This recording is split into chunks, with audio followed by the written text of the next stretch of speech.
नमस्कार दोस्तों। सिविल सेवा एक ऐसा क्षेत्र जहां करियर बनाना हर युवा का सपना होता है। और वो भी क्यों ना, क्योंकि सिविल सेवा का क्षेत्र आपको पद प्रतिष्ठा हर चीजों से विभूषित करता है।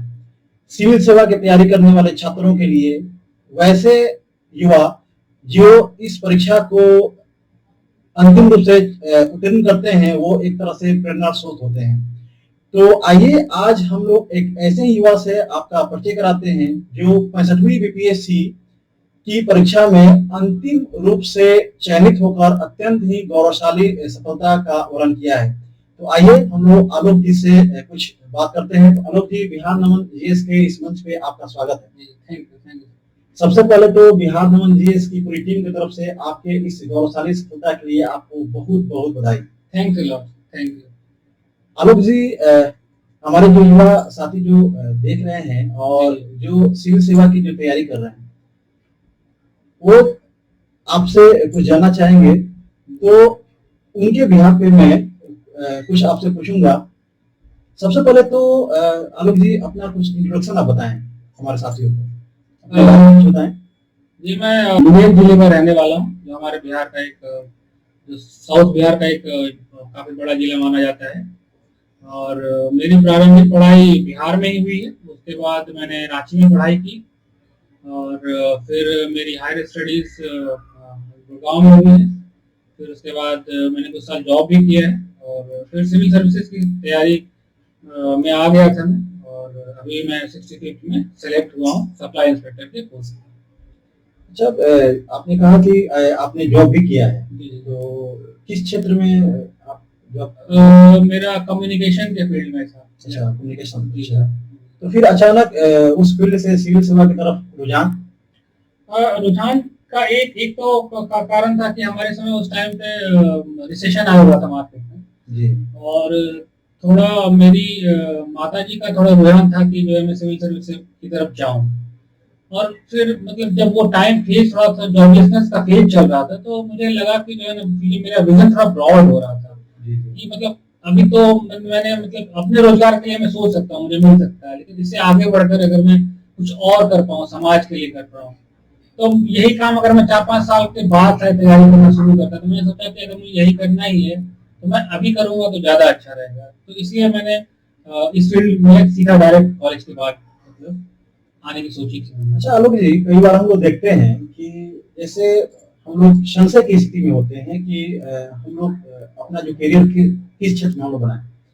लेकिन कई बार क्या होती है कि लाइफ में कुछ ऐसी घटनाएं घट जाती है कि वो जो भ्रम का जो पर्दा होता है, ये एक संशय की जो स्थिति होती है, वो साफ हो जाता है और एक स्पष्ट दृष्टिकोण निकल कर सामने आता है कि हमको इस क्षेत्र में जाना है। तो क्या कोई ऐसी घटना जिसने पूरे तरीके से आपको स्पष्ट कर दिया हो कि हाँ, आपको सिविल सेवा में ही जाना है? ये मेरे केस में थोड़ा सा डिफरेंट है। मैं कहूँगा कि मेरे जैसे आपने कहा किसी की इंसिडेंट होता है, जी जी जी। मेरे केस में ये ग्रेजुअल था कि जब मैं कॉर्पोरेट फील्ड में जब काम कर रहा था, तो मुझे ग्रेजुअली ये चीजें थोड़ी ऐसा मतलब एहसास होने लगा कि मुझे खुद से मतलब आगे बढ़ना है, मतलब थोड़ा कि खुद से आगे सोचना है, बढ़ के थोड़ा आस पड़ोस की सोसाइटी जिसने मुझे यहाँ तक पहुंचाया है, तो उसको थोड़ा मैं मतलब गिव बैक कर सकूं। तो ये थोड़ा मेरा माइंड से थोड़ा डेवलप होने लगा था। तो उसका ही एक ग्रेजुअल प्रोसेस ऑफ डेवलपमेंट था, कोई इंसिडेंट नहीं था मेरे केस में। अच्छा अच्छा। तो अपने तैयारी के बारे में कुछ बताएं युवा साथियों को कि कैसे आपने तैयारी किया, प्रीलिम्स का, मेंस का, जो पर्सनालिटी टेस्ट इंटरव्यू जिसको हम लोग बोलते हैं आम भाषा में, तो उसकी तैयारी कैसे आपने की कुछ? सबसे पहले तो प्रीलिम्स की बात कर लेते हैं। प्रीलिम्स जो था हमारा, क्योंकि सबसे टफेस्ट स्टेज माना जाता है, क्योंकि सबसे ज्यादा स्टूडेंट अपियर होते हैं, सबसे ज्यादा अनसर्टेनिटी भी वही रहती है, क्वेश्चन कहीं से भी आ सकते हैं। तो सबसे पहले तो प्रीलिम्स की तैयारी शुरू की थी। जो हमारे बेसिक जो एनसीईआरटी बुक्स होते हैं उनको अच्छे से पढ़ा। फिर जो हमारी बीपीएससी के लिए खासकर अगर हम बात करें, तो हमारी एक बुक आती है मार्केट में जो गाइड के फॉर्म में है, लेकिन काफी मतलब अच्छी बुक मानी जाती है, लूसेंट के नाम से हम उसे जानते हैं। तो वो बुक भी मतलब मैंने पढ़ा था। साथ ही साथ तो बेसिक बुक जो स्टैंडर्ड बुक्स आते हैं, जैसे कि हिस्ट्री के लिए स्पेक्ट्रम की बुक आती है, खासकर जैसे मॉडर्न इंडिया के लिए। और जो हमारे पॉलिटी के लिए लक्ष्मीकांत की बुक आती है। और फिर साइंस के लिए तो हमारे साइंस के लिए तो मेरे ख्याल में जो बेसिक बुक है एनसीईआरटी है, और उसके बाद प्रैक्टिस के लिए मैंने जो घटना चक्र है कि जो ऑब्जेक्टिव बुक्स आती है, जो प्रीवियस ईयर क्वेश्चंस रहते हैं इसमें, उनको प्रैक्टिस किया था मैंने। सारे सब्जेक्ट्स के नहीं किए थे, जो मेजर पोर्शन थे, जैसे हिस्ट्री के सेक्शन ज्यादा आता है, पॉलिटी का आता है, साइंस का आता है, तो वो मैंने करा था। और साथ ही साथ मैंने टेस्ट पेपर सॉल्व किए थे, करीब 25-26 तो किए थे, तो इनका मुझे फायदा मिला था। तो ये मुझे लगता है कम से कम इतना बेयर मिनिमम करना चाहिए, तो आप मतलब इंश्योर हो सकते हैं कि प्रीलिम्स मेरा क्वालिफाई हो जाएगा। जी। और उसके बाद अगर हम मेंस की बात करें, जैसा कि हम पूछ रहे थे, तो अगर मेंस की बात कर रहे हैं तो मेंस का कहते हैं कि मतलब मेंस में आपको थोड़ा सा अपना जो मटेरियल है, जो सोर्स है, उसको थोड़ा कम रखना है और बार बार उसको रिवीजन करना है, बार बार पढ़ना है उसी चीजों को। तो इसलिए मतलब मैंने हर सोर्सेज के लिए मतलब 1 या 2 सोर्सेज रेफर किया था। और हाँ, लेकिन एक बात है कि मैंने जो मार्केट में बुक्स अवेलेबल है उनसे खुद के नोट्स बनाए थे मैंने। तो ये एक मतलब जो भी आज तक टॉपर सेलेक्ट में आप देखते हैं कि जो है ना, खुद के नोट्स से जो है ना मतलब इंडिविजुअलिटी बढ़ती है आपकी, तो आप दूसरे से अलग आंसर लिख पाते हैं, तो आपका प्रेजेंटेशन अलग होता है, विशिष्टता आती है आंसर में, तो मार्क्स थोड़े अच्छे आ पाते हैं। तो ये फायदा मिलता है मेंस में इसका खासकर। बाकी हम लोग मेंस में जो डिटेल सब्जेक्ट्स उनके बारे में थोड़ी बाद में बात कर सकते हैं, लेकिन जनरल फॉर्मेट यही है कि मतलब कम सोर्सेज रखें, बार बार रिवीजन करें, प्रैक्टिस करें, हाँ उसमें टेस्ट सीरीज भी दें। इससे क्या होगा कि जब स्किल सेट्स बढ़ते हैं, कंफ्यूजन जो होता है, एम्बिग्यूटीज जो होती है वो हटती है, तो परफेक्शन आता है राइटिंग में। तो उससे जो एग्जामिनेशन के टाइम पे मतलब दिक्कतें नहीं होती, कम दिक्कतें होती है, तो आपका परफॉर्मेंस अच्छा हो जाता है। अच्छा, मेंस की जैसे आपने बात करता है, हम लोग बात कर रहे हैं जी जी। तो मेंस में जो राइटिंग स्किल है जी जी, उसका कितना महत्व है? इनफैक्ट आप मेरी बात से सहमत भी होंगे कि मेंस राइटिंग स्किल पर ही बेस्ड है पूरी तरह से। जी जी। तो अगर राइटिंग स्किल्स आपकी नहीं है तो मतलब आप मेंस कभी क्वालिफाई नहीं कर सकते। और सबसे अच्छी बात इसकी ये है कि इसे डेवलप किया जा सकता है 4-6 महीने की सिर्फ प्रैक्टिस में, रेगुलर प्रैक्टिस अगर हम करें तो कोई भी एवरेज स्टूडेंट अगर मतलब रेगुलरली मेहनत करता है, प्रैक्टिस करता है, तो इम्प्रूव कर सकता है। हाँ, कंटिन्यूटी की जरूरत है, तो पेशेंस की जरूरत है, तो हो जाएगा। तो आज जैसे आपने अपनी राइटिंग स्किल को कैसे डेवलप किया, कुछ बताएं? मैंने खासकर जब हम लोग पैसेटमी के मेंस की तैयारी कर रहे थे तो उस समय लॉकडाउन चल रहा था, तो सारे कोचिंग वगैरह बंद थे, तो नहीं हम टेस्ट सीरीज नहीं लिख सकते थे। तो मेरा एक स्टडी पार्टनर था, हम उनके भी मेंस थे और मेरा भी मेंस था, तो हमने साथ में पढ़ाई की थी। और साथ में, हालांकि उनका हिंदी मीडियम था और मेरा इंग्लिश मीडियम था, तो लेकिन हमने साथ में आंसर्स लिखे, साथ में फिर डिस्कशन करते थे उनको। फिर शाम का टाइम होता था, जैसे शाम को छत पे घूम रहे हैं, तो उन जो क्वेश्चन जो हमने लिखे हैं उनको वापस से डिस्कस करते थे। इसमें क्या होता था कि 4-5 रोटेशन में हमें वो फॉर्मेट बिल्कुल अपने हैंड में आ जाते थे। तो ये इस चीज ने हमें जो है 4-5 महीने में किया, तो हमें मेंस के टाइम पे बहुत ज्यादा राइटिंग में दिक्कत नहीं हो रही थी एज सच। तो ये मैंने किया था मेंस के लिए। अच्छा, अभी आपने बताया कि जो आपके एक सहयोगी थे वो हिंदी मीडियम के थे और आप इंग्लिश मीडियम के थे, तो जैसे युवाओं में ये भ्रांतियां पाई जाती है, या जैसे युवाओं के अंदर ये चलता है कि मीडियम को लेके शायद पर्सनैलिटी कुछ करते हैं क्या आयोग, चाहे यूपीएससी हो या बीपीएससी हो, क्या ऐसा कुछ अनुभव हुआ?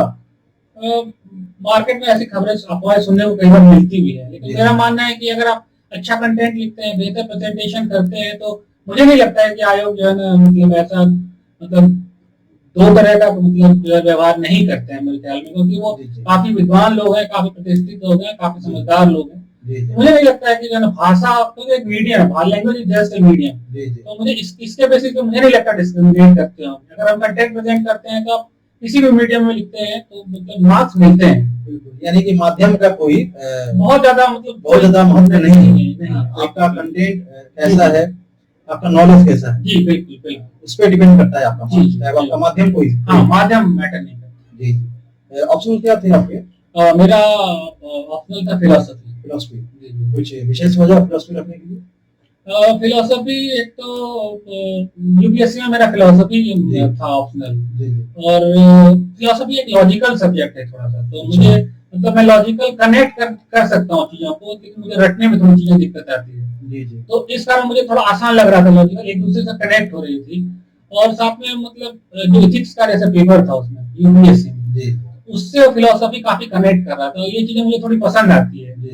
तो इस कारण मैं फिलोसफी की तरफ अट्रैक्ट हुआ तो मुझे बहुत अच्छा लगा, ग्रेजुअली लगता गया और मेरा डिसीजन मुझे लगता है कि सही होता गया, और अब मैं जब सिलेक्ट हो गया तो मुझे लगता है मेरा डिसीजन सही था ऑप्शनल सेलेक्ट करने का। अच्छा, तो ऑप्शनल की तैयारी आपने कैसे की, फिलोसफी की? तो सिर्फ की या किसी कोचिंग संस्थान की मदद आपने ली?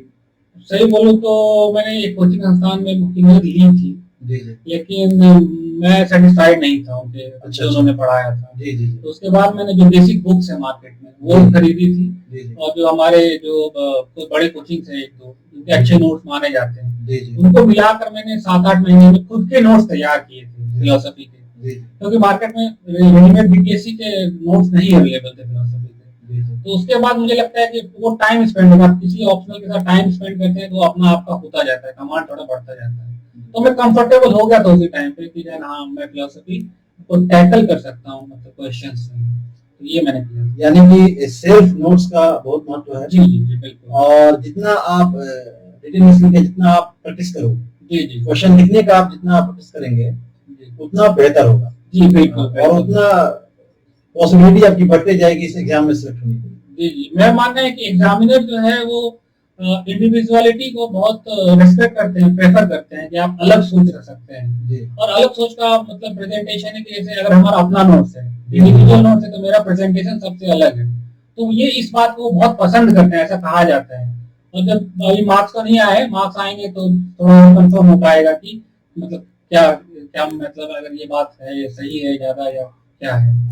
अच्छा, ऑप्शनल की तैयारी में कहीं कोई कमी आपको ऐसा महसूस हो रहा होता हो कि हाँ कुछ कमी रह गई और बेहतर मार्क्स और बेहतर रैंक पा सकते थे? जैसा कि मैंने कहा कि हम जब तैयारी कर रहे थे हम लोग मेंस की टाइम पे, तो लॉकडाउन था, तो सारे इंस्टीट्यूट बंद थे, तो मुझे टेस्ट सीरीज ज्वाइन करने का मौका नहीं मिला था। ये थोड़ी दिक्कत थी, मेरे नोट्स तैयार थे, मुझे चीजें पता थी कि सारे चैप्टर्स क्या क्या है, क्या कंटेंट है। लेकिन टेस्ट सीरीज देने से क्या होता है कि मतलब आप जो है वो एम्बिग्यूटीज खत्म हो जाती है, एरर्स कम होने लगते हैं, कॉन्फिडेंस आपको बूस्ट होने लगता है, क्योंकि नोट्स अलग चीज है और एग्जाम का जो क्वेश्चंस आते हैं वो थोड़े अलग होते हैं। तो उनको टैकल करने का जो आप में जो स्किल आ जाता है वो टेस्ट सीरीज के थ्रू ही आ सकता है। मुझे लगता है वहां थोड़ा मतलब मिस कर गया मैं थोड़ा सा। टेस्ट सीरीज होता तो शायद 10-20 नंबर और आ सकते। जी जी, ये बात। जी। ये जो सफलता आपको मिली है, कितना अटेम्प्ट आपने लिया इसके लिए? अगर हम बीपीएससी के आप ऐसे बात करेंगे तो ये मेरा तीसरा प्रयास था, लेकिन सिंसियर मेरा ये पहला ही प्रयास था, क्योंकि इसके पहले जब बीपीएससी की तैयारी आप कर रहे होते हैं तो स्टेट टीचर्स की तरफ बहुत ज्यादा ध्यान नहीं देते हैं। जी जी। हाँ, लेकिन अभी मैंने इस बार 2-3 महीने प्रीलिम्स की तैयारी की थी। जी जी। तो मुझे लगता है ये मेरा सिंसियर अटेम्प्ट फर्स्ट था। हाँ जी, फर्स्ट अटेम्प्ट था ये मेरा सिंसियर। तो जैसे कई बार ऐसा होता है कि बहुत सारे जो परीक्षार्थी होते हैं, जी जी, तो जो अटेम्प्ट लेते हैं और जो फाइनल उनका सिलेक्शन नहीं हो पाता है, तो एक निराशा उनको घेरती है। तो कुछ ऐसा आपके संग भी कुछ ऐसा है क्या कि जैसे जब आपको असफलता जब शुरुआत में मिली या यूपीएससी में जैसा कि आपने कहा, तो अगर वहाँ असफलता मिली तो क्या निराशा हुई और उस निराशा से उभरने के लिए आपने क्या किया? देखिए, आपकी बात से मतलब ये बात सही है कि मतलब सिविल सर्विसेज और ब्यूरोक्रेट बनना बहुत बड़ा ड्रीम है हमारे इंडिया में। जी जी। तो मतलब ये गोल अपने आप में बहुत बड़ा है। तो और सफर थोड़ा लंबा तो है, आम नौकरी जो भी है, जॉब्स है या कॉर्पोरेट वर्ल्ड है, उनसे थोड़ा भिन्न है, बड़ा है। तो अगर कंपटीशन बड़ा है तो जर्नी लंबी होगी, फ्रस्ट्रेशन होंगे, अप्स एंड डाउन होंगे, आप टेंशन में होंगे, डिप्रेशन में जाएंगे, नेचुरल प्रोसेस है। लेकिन आपको इनको टैकल करना है, क्योंकि यही मैच्योरिटी आपको जो है ना जॉब में भी देखने को मिलती है। हाँ, लेकिन ये सीखनी पड़ती है चीजें। और जो तैयारी कर रहे हैं मैं उनको भी कहना चाहूंगा कि जो भी सफल कैंडिडेट्स होते हैं वो सब इन चीजों से गुजरते हैं, लेकिन उनको टैकल करना है इन चीजों को। और उसके लिए आप क्या कर सकते हैं कि खुद को पॉजिटिव बनाएं, मोटिवेशनल वीडियोस देखें, अपने जो अच्छे फ्रेंड्स हैं, जो मुझे मेरे सर्कल में बहुत अच्छे अच्छे फ्रेंड्स हैं जो पॉजिटिविटी फैलाते हैं, बढ़ाते हैं, दूसरों को पॉजिटिव करते हैं और खुद भी रहते हैं, तो वो इन सब चीजों से बहुत हेल्प करते हैं कि आप इन सब चीजों से ऊपर उठ सकें और तैयारी को कंटिन्यू कर सकें। यानी कि जैसा कि आपकी बातों से लगा मुझे कि परीक्षार्थियों के लिए यदि प्रारंभिक तौर पे अगर आपको असफलता आपको मिलती है तो उससे आपको निराश नहीं होना है, पेशेंस बना के रखना है।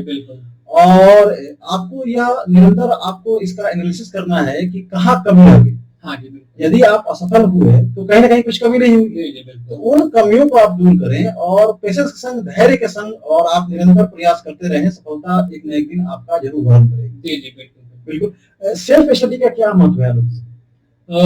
सिविल सर्विसेज में मैं कहना चाहूंगा कि इनफैक्ट कहीं भी मतलब सेल्फ स्टडी का कोई सब्स्टिट्यूट नहीं है, मैं कहना चाहूंगा।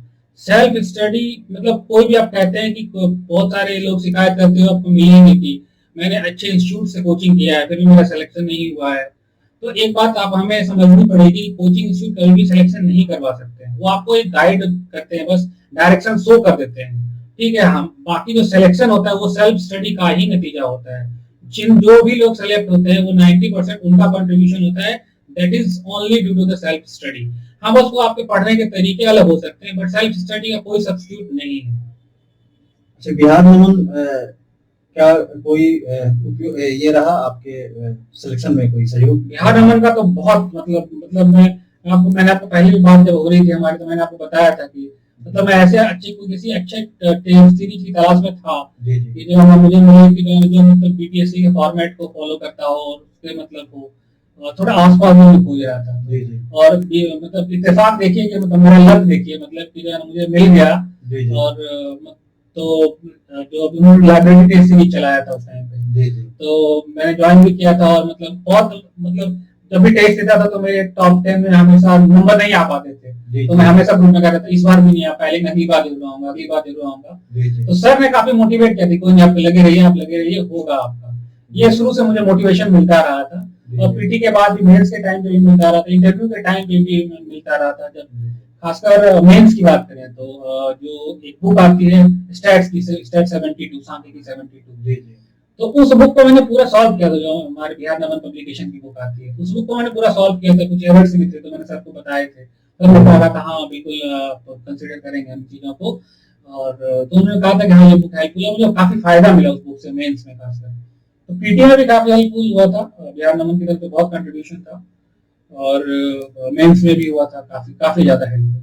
चलिए, इसके लिए बहुत धन्यवाद बिहार नमन की पूरी टीम की तरफ से आपको। तो आगे की क्या योजना है? आगे की योजना तो है कि सर्विस की जब ज्वाइनिंग आएगी तो सर्विस करना है, अपना योगदान देना है अपने स्टेट के डेवलपमेंट में, अपने लोगों की बेहतरी के लिए काम करना है। साथ ही मैं प्रयास करना चाहूंगा कि अभी मेरे पास थोड़ा वक्त है तो मैं अगला अटेम्प्ट देना चाहूंगा कि थोड़ा और जो कमियां रह गई है उसको थोड़ा और इम्प्रूव किया जा सके और एक बेहतर सर्विस में जाया जा सके। तो अभी जो इस 65वीं में है जो पद आपको मिला, क्या उससे संतुष्ट अभी हैं फिलहाल? मैं खुश तो जरूर लेकिन संतुष्ट नहीं हूँ। अच्छा, खुश है लेकिन संतुष्ट नहीं है। जी जी, खुश इसलिए हूँ कि आप कह सकते हैं कि बहुत दिनों की अनएम्प्लॉयमेंट की समस्या थोड़ी दूर हो गई। एक थोड़ी आप मानसिक शांति का अनुभव करते हैं। और संतुष्टि इसलिए नहीं है कि मुझे लगता है कि मैं थोड़ा और बेहतर कर सकता हूँ, एक खुद से एक्सपेक्टेशन है, तो मुझे लगता है कि बेहतरी के लिए हमेशा कोशिश जारी रहनी चाहिए, तो इसके लिए मैं प्रयास करना चाहूँगा। अच्छा, एक चीज मैं भूल गया पूछना आपसे। जी जी, जीएस मेंस के लिए आपने कैसे तैयारी किया? पेपर जैसे अभी आपने स्टेट की बात की, तो जैसे जीएस पेपर 1 में तो, और आप यूं कहिए कि स्टैटिस्टिक्स का बहुत अहम रोल है बीपीएससी के फाइनल सिलेक्शन। तो जीएस पेपर 1 और पेपर 2 के लिए आपकी क्या स्ट्रेटेजी रही मेंस में? देखिए, आपने मेंस जीएस के बारे में पूछ रहे हैं तो सेक्शन वाइज थोड़ा बात कर लेते हैं। जी जी, जैसा कि मैंने आपको पहले बताया कि स्टैट्स के लिए जो है ना जो 72 मार्क्स है वो बहुत अहम होते हैं सिलेक्शन में। अगर उन्हें मतलब वो 72 मार्क्स नहीं आते हैं तो मतलब आप समझिए सिलेक्ट नहीं होंगे, बहुत या होंगे भी तो बहुत मतलब मुश्किल से होंगे, लिस्ट में आएंगे। तो वो मैंने मतलब जो स्टैटिस्टिक्स 72 की बुक थी हमारे बिहार नमन पब्लिकेशन की, वो मैंने पूरी बुक सॉल्व की थी। और मैं जो सेकंड टाइम सॉल्व कर रहा था तो मैंने जो पूरी हार्ड क्वेश्चन इंपॉर्टेंट क्वेश्चन थे वो मैंने गोली लगाए थे, ये दोबारा करूंगा, दोबारा सॉल्व किया, तो उससे मेरा कॉन्फिडेंस बहुत बूस्ट हुआ। और मैं एग्जाम में स्टैट्स के पोर्शन बहुत कंफर्टेबल था, मैंने पहले ही बना लिए थे, करीब 30-35 मिनट में मैंने वो बना लिए थे। तो उसमें स्टैट्स तो जैसे हो गया कि ना वो उसके लिए आप इस बुक में रिलाई कर सकते हैं। ठीक है। और अगर जैसे जीएस1 में हमारा हिस्ट्री का पोर्शन है जो स्टैटिक है, तो उसके लिए भी मैंने बिहार नमन की बुक जो आती है जीएस की, तो वो मैंने रेफर किया था और भी एक दो सोर्सेज से मैंने रेफर किया था, ऑनलाइन थोड़ा रेफर किया था और खुद के नोट्स बनाए थे। जो मैंने पहले बताया कि खुद के नोट्स बनाए थे मैंने पूरे जो है हिस्ट्री का, वो 50-60 जो भी थे क्वेश्चन वो बनाए थे, फिर मैं कंफर्टेबल था उसमें कि हाँ इतने में मतलब टैकल कर सकते हैं कंफर्टेबली। और जहां तक जो सेकंड है, जो करंट अफेयर्स का सेक्शन है, वो थोड़ा सरप्राइजिंग भी था इस बार, क्योंकि अभी तक ट्रेंड चल रहा था कि आईआर से क्वेश्चन आते हैं। तो आपने देखा भी होगा 65 के क्वेश्चन में जो करंट सेक्शन था उसमें आईआर पूरा गायब था। तो क्वेश्चंस जो थे मैंने अटेम्प्ट किए थे, जो कोविड से रिलेटेड थे, 2 क्वेश्चन फॉरेस्ट फायर से रिलेटेड था। हालांकि करंट अफेयर्स जो कर रहे थे नॉर्मल, बहुत ब्रॉड टॉपिक्स थे, तो बहुत ज्यादा दिक्कत नहीं हुई थी मुझे हैंडल करने में। और अगर जीएस पेपर 2 की बात करें तो वो थोड़ा ज्यादा डायनेमिक माना जाता है। लेकिन उसमें वही अगेन मैंने बात की कि अगर पॉलिटी सेक्शन की बात करें तो लक्ष्मीकांत और करंट से थोड़ा सा रिलेट करके चलें तो आसानी से टैकल कर सकते हैं आप 3-4 क्वेश्चन कंफर्टेबल।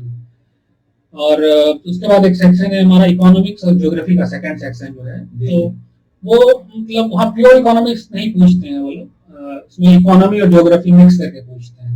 तो इस बार भी जैसे वहाँ, लेकिन वो करंट से थोड़ा सा रिलेटेड रहता है। जैसे वो हमारे 66 में आया था एक एमएसएमई का क्वेश्चन था, तो वो एमएसएमई उस टाइम पे न्यूज था कि उनका डेफिनेशन सेंट्रल गवर्नमेंट ने हमारे चेंज किया था। तो वो मैं पूरी तरह से तैयार करके गया था, वो मेरा डायरेक्ट क्वेश्चन आया था। तो वो थोड़ा करेंट्स में अगर नजर रखे हुए हैं तो आपको वो कंफर्टेबल रह सकते हैं। उसके अलावा कुछ ब्रॉड टॉपिक्स होते हैं इकोनॉमी के, जैसे बीपीएससी में जो हमारे फेवरेट होते हैं, जैसे पॉवर्टी पे वो पूछते हैं जो हमारे बिहार की समस्या रहती है, या फिर अनएम्प्लॉयमेंट की समस्या रहती है। तो ये सब चीजों में वो थोड़ा नजर रखते हैं इन सब क्वेश्चन पे जो हमारे बिहार में फेस करना पड़ता है। तो ये जो 4-5 टॉपिक्स है और जो करंट में थोड़े रहते हैं, जैसे कि पिछली बार मतलब जैसे बैंक इश्यूज थे कि बैंक मर्ज करने की बात कर रही थी न्यूज में, या फिर ट्रेन के प्राइवेटाइजेशन की बात कर रही थी चल रही थी, तो और या फिर कोविड का जैसे इकोनॉमिक इम्पैक्ट क्या हो सकता है। तो इस तरह के जो करंट में इश्यूज चल रहे हैं इकोनॉमिक जो हमारे हैं, तो उन पे अगर हम नजर रखे हुए होते तो जिन्होंने भी रखा है तो मुझे लगता है वो सेक्शन कंफर्टेबली आराम से टैकल कर लिया होगा अच्छे से। और हाँ, साइंस टेक जो थोड़ा मतलब टाइम मुझे नहीं मिल पाया था साइंस टेक सेक्शन का, वो इजी सेक्शन है, क्योंकि वो साइंस टेक में ब्रॉड एप्लीकेशंस पूछते हैं कि हमारी सोसाइटी में इस चीजों का क्या यूज हो सकता है। तो वो उस पर मुझे टाइम नहीं मिल पाया था नोट्स बनाने का, इस कारण मुझे लगता है कि वहाँ मैं उतना परफॉर्म नहीं कर पाया, जिसके कारण मुझे लगता है उस सेक्शन में थोड़े कम मार्क्स मिले होंगे, जिसका इम्पैक्ट मेरे थोड़े रैंक पर भी पड़ा था, मुझे ऐसा लगता है। हाँ, लेकिन उसमें भी नोट्स बनाए जा सकते हैं, और करंट से अगर हम टच में रह के बनाए तो अच्छा परफॉर्म वहाँ किया जा सकता है। ये हमारे हो गए GS1 और GS2 की बात। अच्छा, इंटरव्यू पे कुछ अनुभव बताएं, वहाँ पे किसके बोर्ड में था आपका इंटरव्यू? मेरे दीप्ति मैडम के बोर्ड में था इंटरव्यू। अच्छा। दीप्ति मैडम का बोर्ड काफी अच्छा माना जाता है, और वो मतलब बच्चे को कभी कंफर्टेबल कराती हैं, एक मदरली ट्रीटमेंट होता है जहाँ ठीक है, डरना नहीं है मतलब कोई भी। तो वो हुआ था, मतलब कंफर्टेबल था मैं, तो मैम ने को काफी मतलब बेसिक क्वेश्चंस पूछे कि आपके इंटरेस्ट क्या है, फिर आप एडमिनिस्ट्रेशन में आना चाहते हैं, ब्यूरोक्रेट बनना चाहते हैं, तो आपके एरिया ऑफ प्रेफरेंस क्या होगा, क्या रीजन लेकर आना चाहते हैं। मैंने बताया था कि मैं वुमेन एम्पावरमेंट के लिए काम करना चाहता हूँ, क्योंकि हमारे बिहार में खासकर वुमेन एम्पावरमेंट की बहुत ज़रूरत है, क्योंकि लिटरेसी रेट काफ़ी कम है, लेबर पार्टिसिपेशन वुमेन का काफ़ी कम है, ये मैंने बताई थी। तो मैम का रिस्पॉन्स काफ़ी पॉजिटिव आ रहा था। और दूसरे बोर्ड मेंबर्स ने जैसे फिलोसफी के कुछ बेसिक क्वेश्चन ही पूछे थे, बहुत ज़्यादा डीप में नहीं पूछा था उन्होंने, जैसे विवेकानंद की फिलोसफी क्या है, वो क्यों फेमस हुए, इन सब चीजें किस तरह के क्वेश्चन पूछे गए थे। कुछ सिचुएशनल क्वेश्चन भी पूछे गए थे कि जैसे आप डोमेस्टिक वायलेंस जो है हमारे सोसाइटी में बहुत है, पेट्रियार्कल सोसाइटी है, तो उसको प्रिवेंट करने के लिए आपकी टेक्नोलॉजी का क्या यूज कर सकते हैं। तो मैंने बताया था कि हम जैसे हमारा मोबाइल पेनिट्रेशन थोड़ा बिहार में हमारे ज्यादा है अभी भी, तो उसमें हम स्मार्ट ऐप कोई अगर मोबाइल में लॉन्च करते हैं तो जो है ना, कोई ऐसी घटना होती है, घर का कोई बच्चा भी या वो महिला खुद इन्फॉर्म कर सकती है एडमिनिस्ट्रेशन को मैसेज के through, and then administration can accordingly take the steps. तो इस तरह के थे। हाँ, एक थोड़े जो चौथे मेंबर थे उन्होंने थोड़े मतलब हार्ड थोड़ा क्वेश्चन पूछा था, वो प्रेशर में होता है कि प्रेशराइज्ड इंटरव्यू थोड़ा, तो मतलब मैंने टैकल कर लिया था। वो बार बार एक क्वेश्चन पूछ रहे थे कि ये क्वेश्चन था, एक तो पहले उन्होंने पूछा था कि 377 क्या होता है, वो क्वेश्चन था, वो मैंने बताया उनको। फिर उन्होंने कहा कि क्या आप इससे एग्री करते हैं कि मैन आप रह सके सोसाइटी में, तो मैंने कंफर्टेबली बता दिया था उनको।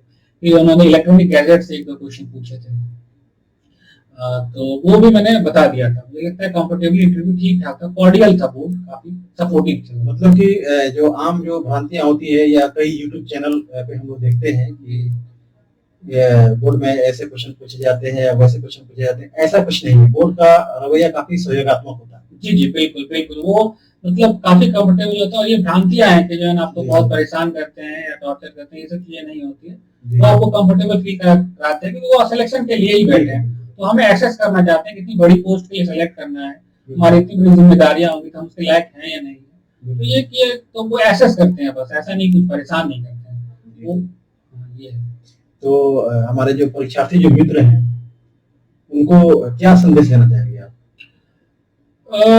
मैं संदेश के तौर पे बस यही कहना चाहूंगा कि देखिए, जो सेलेक्ट हो जाते हैं, जो नहीं हो पाते हैं, उनमें बस 19-20 का फर्क होता है। अगर आप ईमानदारी से तैयारी कर रहे हैं तो करते रहिए, और मेहनत करते रहेंगे तो जो है सिलेक्शन जरूर होगा।